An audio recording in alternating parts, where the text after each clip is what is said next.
Hey guys, it's Ninjago here, and today I'm reviewing set 71858 Four Weapons Blacksmith. This set has 1,259 pieces, 6 minifigs, and released for $100 on January 1st, 2026.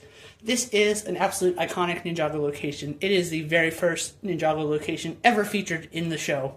There was a set originally made of this, 2508 Blacksmith Shop, which I have previously reviewed on the channel. If you're interested, be sure to go check that out.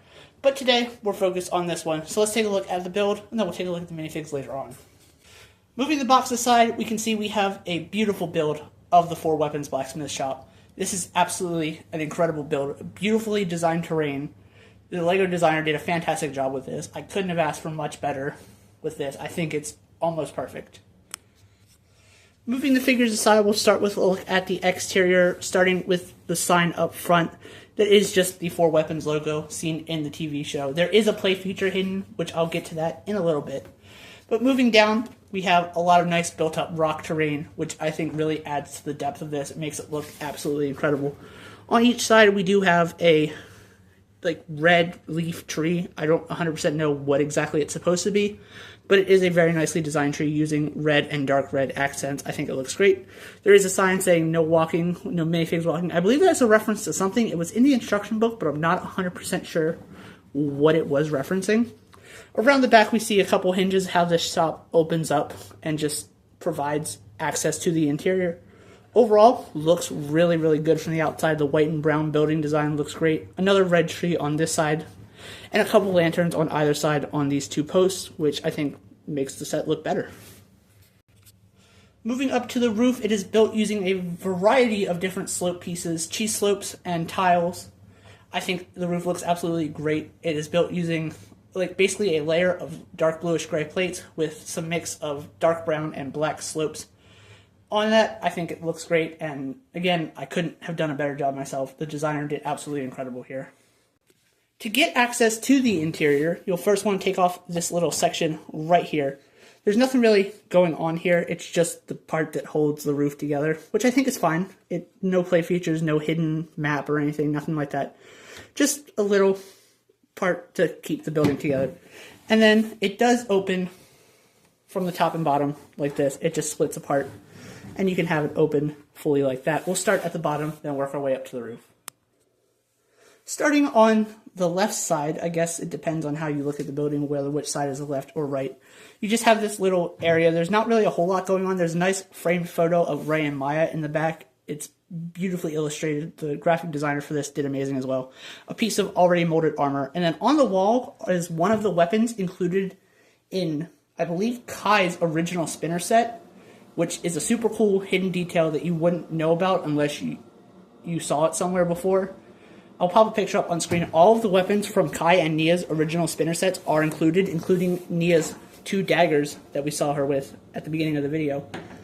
Overall, I think that's a super cool hidden detail, and I'm glad that was chosen instead of just random weapons thrown up on the wall. It definitely makes this have a lot more nostalgic of a feel. Moving to the right, we have the blacksmith itself. We have the little furnace where the swords are pressed, and then the anvil where they're obviously hammered down into shape. We also have a samurai helmet just loose up at the top. Not loose, but fixed into place. There's also a teapot back there for hypothetically Master Wu, and the gong from, I believe, one of the mini movies released in 2011 that Nia came back to the blacksmith shop to gather some old stuff, and one of the skeletons ran into the gong or was hit into it. There's also a printed clock right up in that corner there. There's also a phone here, which I don't really understand why it's there. I don't remember there ever being a phone in the blacksmith shop. I could be really mistaken about that. But overall, I think this thing looks absolutely great. As for that play feature I mentioned, you see this little gold lever back here? If you push that, it knocks down the sign, revealing a new printed tile of the map to the golden weapons, which I think is absolutely incredible. A very important thing to have in the set, and the designer did it really, really right. And to reassemble that, you just take that and then put the sign back on like that. You can have it slightly at an angle if you want, but for maximum efficiency and the best look, just have it straight down. The map just sits in there loosely, no stud connections or anything like that. Moving up to the top of the blacksmith shop, this can pull this part out. It has Kai's ZX Legacy Ninja Hood and his also ZX trading card, which is a really cool detail. They've been including these trading cards in sets for over 10 years now, since I believe the Temple of Air Jitsu was one of the first sets that had it. Just shows a Legoized version of that trading card, which I think is a super cool detail, and I'm glad they continue to include these. Hopefully one day we will get every single character card in Lego form at some point or another. But there's also a nice printed log sticker over there, or log printed piece, actually. And then on the same thing, we have the same, on the other side, we have the same thing with Nia's Samurai X helmet and her Samurai X playing card in Lego form. Just looks great, and it just slides into place with a clip into a ratcheted piece, which I think is absolutely incredible. And another printed log piece, the same one as before. And then you can just close the blacksmith shop up, just like that, and it's back to the way it was at the start of the video. Our first three minifigs we're going to take a look at here are Kai in his new blacksmith outfit. I believe it's new. It does bear some resemblance to the one we saw in Ninjago City Markets. Future Jimblade here. After looking closely at the minifig from the markets, they are not that close in detail at all. This is a completely different figure.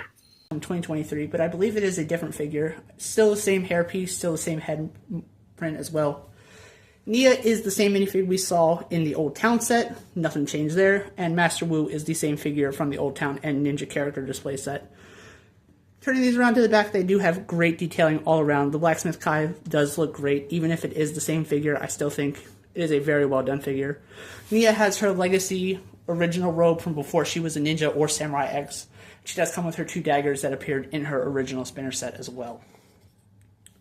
Getting a better look at the figure's torso prints. Again, I think these are all very well done. Master Wu looks great. Nia looks great. Kai looks great. Flipping them around, we can see Kai and Nia have alternate faces. Same head print that we've seen for the past couple years now, but I still think it looks good nonetheless. Our next two minifigs are Rei and Maya in a brand new outfit. Similar to how they looked in the last set they were in, which was Dragon's Forge from almost 10 years ago, 2017, 9 years to be precise. But these figures do look great as well. Rei has some really nice silver detailing printed on the dark red torso. I think that looks absolutely incredible. Maya looks very similar to her last appearance in Dragon's Forge. Rei does as well, but I think these figures do look great. And taking their hair pieces off, we get a better look at their primary face and a better look at Maya's torso with some very nice gold detailing on the front. And that does continue on the back, and Rei does get an angry alternate face, which I think is really good, and I'm glad they are still including alternate faces. Unfortunate that Maya doesn't have one, though. And our last minifig is the limited edition Master of Earth minifig. This one also looks incredible. Uses a silver torso, silver arms, and silver legs. And I think it looks absolutely incredible. Uses a gold helmet that we saw during flashbacks to the Serpentine War in Hands of Time, and also some in Tournament of Elements.